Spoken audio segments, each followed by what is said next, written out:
Welcome to this training session on installing pull-type, blind, rivets. Pull-type rivets are also called blind rivets. To understand how to install a blind rivet, it is important to know the terms in this drawing. The stem is inserted in the pull-type rivet gun, which once activated will cause the head to expand as seen in the fourth cell of this picture. Blind rivets come with 4 types of rivet heads. They are universal, 100 degrees flush head, 120 degrees flush head, and NAS 1097 flush head. It may be argued that a blind rivet is easier to install than a solid shank rivet.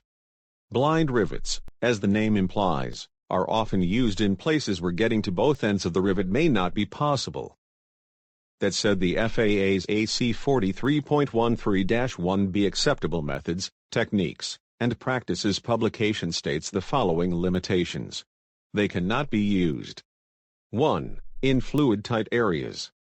2. Intakes, aircraft control surfaces, hinges, hinge brackets, flight control actuating systems, wing attachment fittings, landing gear fittings, on floats or amphibian hulls below the water level. For metal repairs to the airframe, the use of blind rivets must be specifically authorized by the airframe manufacturer or approved by a representative of the FAA.